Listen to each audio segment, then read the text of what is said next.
Salam alaikum. La dernière fois, je vous ai laissé deux exercices que voici.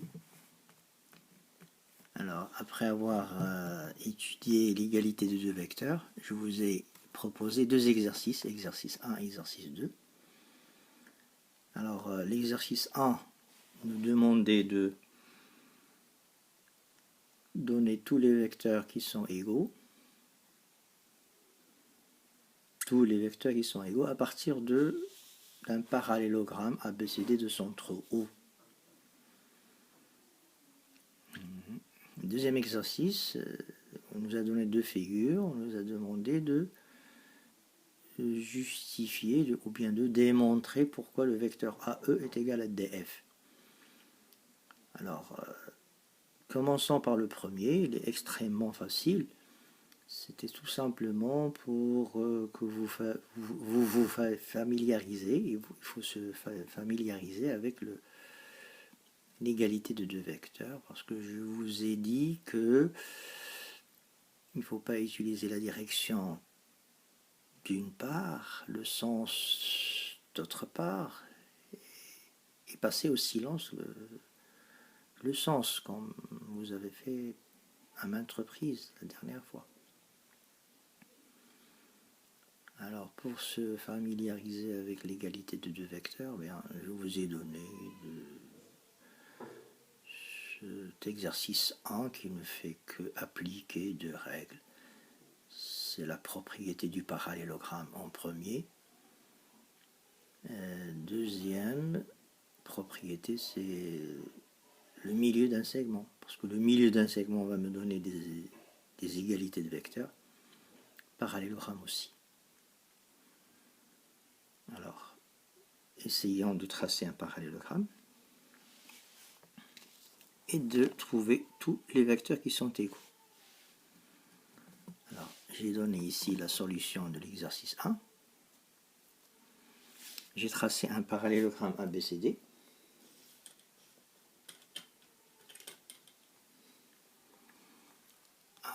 ABCD est un parallélogramme. Donc, bien sûr, le vecteur AB il est égal au vecteur DC. Je vous ai donné une astuce une fois, je vous ai dit, vous pouvez permuter D avec C, etc. Mais puisque j'ai la figure, je vais essayer de lire directement sur la figure les vecteurs égaux.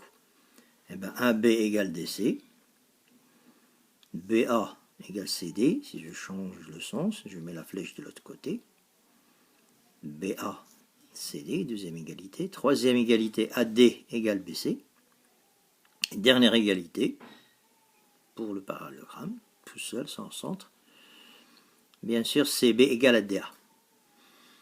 Il y a pas mal d'élèves qui s'arrêtent là. Ils oublient que O est le milieu de AC. Dire que c'est le centre de... Dire que O est le milieu de AC... O est le centre du parallélogramme signifie que O est le milieu de AC et BD. O est le milieu de AC et de BD.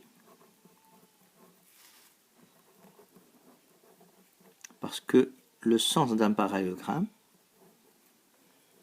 c'est l'intersection des deux diagonales. Et les diagonales d'un parallélogramme ont le même milieu. Si O est le milieu de AC et de BD, alors CO est égal à OA. AO est égal à OC. BO est égal à OD et DO est égal à OB. Donc il y avait en tout 4 égalités à donner pour le parallélogramme tout seul et 4 égalités à partir de son centre O. Le tout, 8 égalités. 1, 2, 3, 4, 5, 6, 7, 8. 8 égalités en tout. Donc c'était pas tellement difficile, il fallait tout simplement appliquer les deux propriétés que nous avons vues. Un parallélogramme nous donne des égalités de vecteurs. Un segment et son milieu de même. Chaque fois que j'ai un segment et son milieu, j'ai déjà au moins deux égalités de vecteurs. pour le moment, hein. On verra plus tard. D'accord?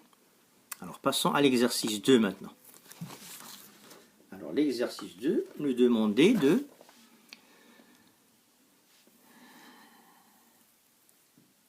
démontrer que les deux vecteurs AE et DF sont deux vecteurs égaux.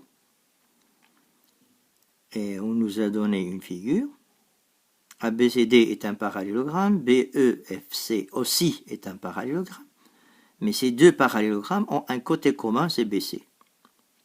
Comme ça a été construit sur la figure que je vous ai donnée avec l'exercice. Alors, j'ai préféré vous donner la figure, comme ça que tout le monde va se baser sur une même figure.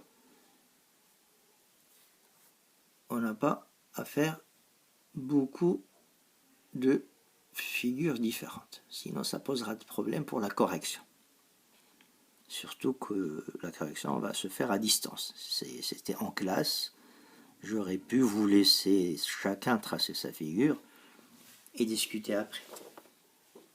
Alors, pour que on suit tous sur une même figure, eh ben, pour démontrer ceci, on va essayer de répondre de cette manière.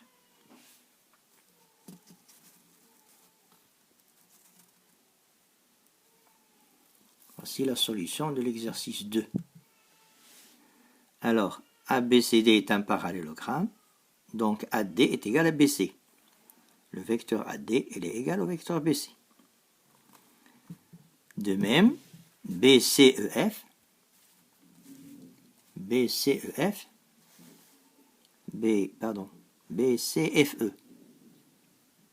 ou bien BEFC. BEFC est un parallélogramme. Donc BC est égal à EF. Alors, je reprends depuis le départ. ABCD est un parallélogramme, donc AD est égal à BC. BEFC est un parallélogramme, donc BC est égal à EF. Alors, on remarque bien que le vecteur BC se répète là et là. BC, BC. C'est la fameuse transitivité dont je vous ai parlé une fois. C'était le mot de passe quand on a deux choses qui sont égales à une même troisième. Alors ces deux choses sont égales. Alors AD et EF vont être égales. Parce que AD est égal à BC, BC est égal à EF, AD égale BC et BC égale à EF signifie bien que ça donne bien que AD est égal à EF. Alors là, j'ai le choix entre dire ADFE est un parallélogramme, ADFE est un parallélogramme, ou bien permuter tout simplement en permutant D et E. Je l'ai déjà dit dans la partie du cours. Je vous ai dit que c'est une petite astuce qui peut m'aider. Si je ne veux pas permuter, je peux dire que ADFE est un parallélogramme. ADFE est un parallélogramme. Après, je vais donner l'égalité demandée. AE est égal à DF. Donc, si ADFE est un parallélogramme, bien sûr que DF va être égal à AE. Comme ça a été voulu, comme ça a été demandé dans la question. Alors, je reprends. On sait que ABCD est un parallélogramme, donc AD est égal à BC. AEFC est un parallélogramme, donc BC est égal à EF. On a BC qui se répète, AD égale à BC et BC est égal à EF.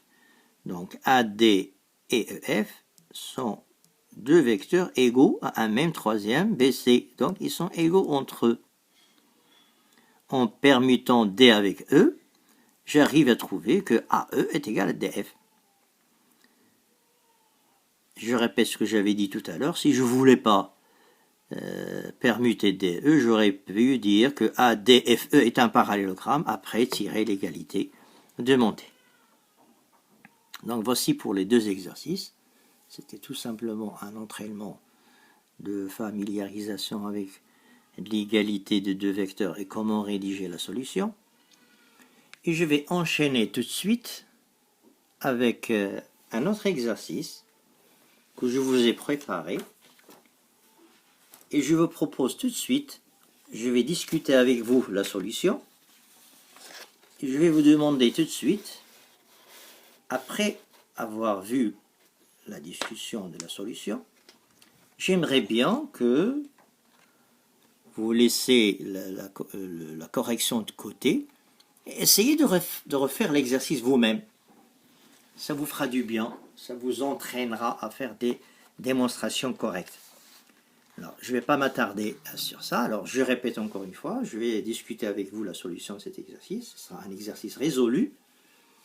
Mais voilà, je vous conseille vivement de reprendre l'exercice et d'essayer de donner une solution et comparer avec celle qu'on va discuter tout de suite. Ça vous fera du bien. Alors, voyons voir. C'était quoi notre exercice qui sera un exercice résolu et qu'on va discuter ensemble tout de suite. Voici l'énoncé. Il s'agit ici toujours d'un parallélogramme. Alors, je parle souvent de parallélogramme parce qu'il est très riche en égalité de vecteurs. Et pour vous dire que très souvent, à notre niveau, pour démontrer l'égalité de deux vecteurs, on va se baser sur, jusqu'à maintenant, sur le parallélogramme et le côté, et un segment et son milieu, jusqu'à maintenant. Des petites choses vont venir petit à petit. Mais en gros, on va presque, j'allais dire presque toujours, très souvent, on va utiliser le parallélogramme et le segment et son milieu. Et dans cet exercice, on va rien faire que utiliser ces deux choses dont je viens de parler. Parallélogramme et segment et son milieu. Alors, lisons d'abord l'énoncé. ABCD est un parallélogramme. I est le symétrique de D par rapport à A. J est le symétrique de B par rapport à C.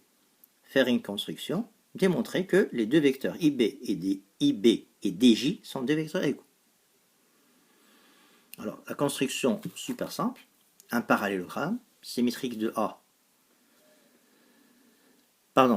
D par rapport à A, c'est I. Le symétrique de B par rapport à C, c'est J. C'est ça la construction, on va la voir tout de suite. Très simple. Alors voilà. J'ai dessiné un parallélogramme ABCD. Symétrique de D par rapport à A, c'est I. Symétrique de B par rapport à C, c'est J.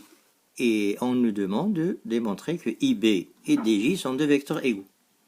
Alors je commence la démonstration rapidement. I est le symétrique de D par rapport à A. Si D a pour symétrique I par rapport à A, ça veut dire que A est le milieu de DI. A est le milieu de DI. Dire A milieu de DI signifie DA est égal à AI. Ou bien IA est égal à AD. J'ai choisi IA égale à AD dans mon exercice. J'aurais pu dire DA est égal à AI. J'arriverai à la même chose. J'ai choisi, il y a deux égalités que je peux dire. J'ai choisi d'écrire IA est égal à AD. C'est un choix à faire. Alors, maintenant, je vais parler du parallélogramme. Donc, j'ai tiré une égalité à partir de le milieu. Maintenant, je vais essayer de travailler avec le parallélogramme.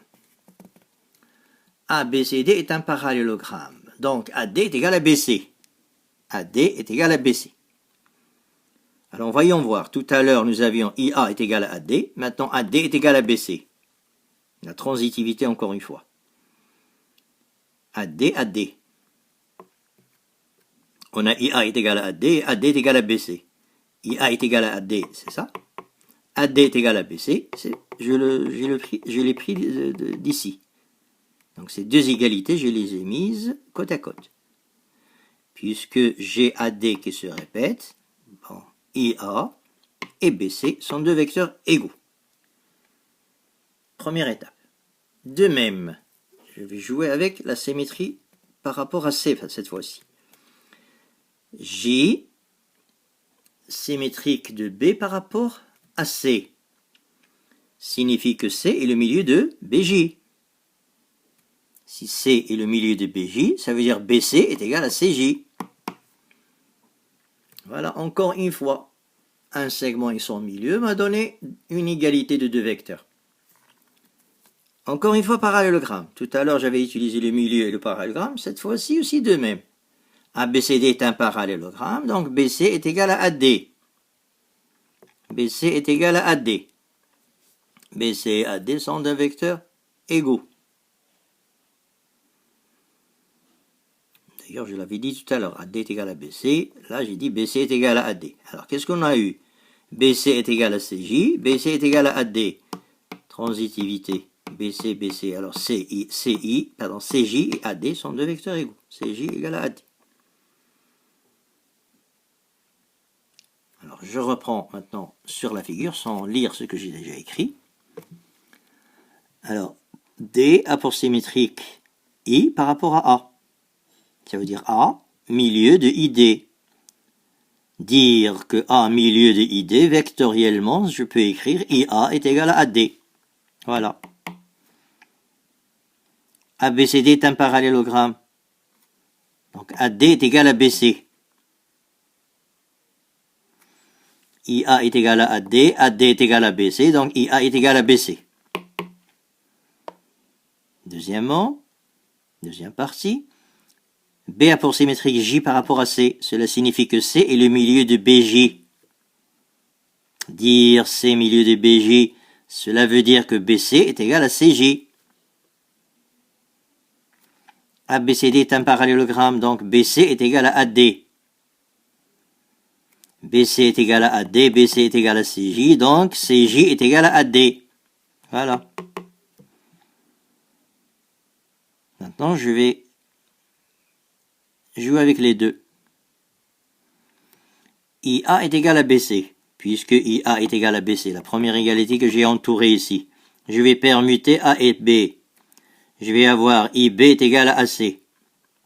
Je prends la deuxième égalité, CJ est égal à AD. Je vais permuter cette fois-ci C avec D. Alors la dernière fois, je vous ai expliqué que je peux permuter ceux qui sont à l'intérieur, A et D, et ceux qui sont à l'extrême, ou bien les deux. Ceux qui sont à l'intérieur, A avec B, ceux qui sont à l'extrême, I avec C. Ici aussi, C avec D, J avec A. Là, j'ai eu besoin de permuter ceux qui sont à l'intérieur, A avec B, et j'ai trouvé IB est égal à AC. Maintenant, j'ai permuté ceux qui sont les points qui sont à l'extérieur, les extrêmes. Alors, C avec D, ça va donner ici, DJ est égal à AC. Je remarque que AC, ici, il se répète. IB est égal à AC, DJ est égal aussi à AC, alors IB et DJ sont tous les deux égaux à AC. Ça veut dire IB et DJ sont deux vecteurs égaux, comme ça a été demandé en question. IB est égal à DJ, et là, on est arrivé à IB est égal à DJ. Alors, la démonstration, vous l'avez. Alors, je vous conseille vivement de la reprendre, de reprendre l'énoncé, je veux dire. Refaites une construction, rédigez une démonstration à vous, sans regarder ce que j'ai discuté avec vous, et comparez. Si vous y arrivez tout seul, c'est plus la peine de comparer, ça y est, c'est déjà bien. Si vous avez des doutes, vous pouvez toujours comparer ce que vous avez rédigé avec ce qu'on vient de dire ici. Alors, ça suffira pour aujourd'hui. Et la prochaine fois, je vais pousser un peu la leçon en avant. On verra comment on peut faire la somme de deux vecteurs.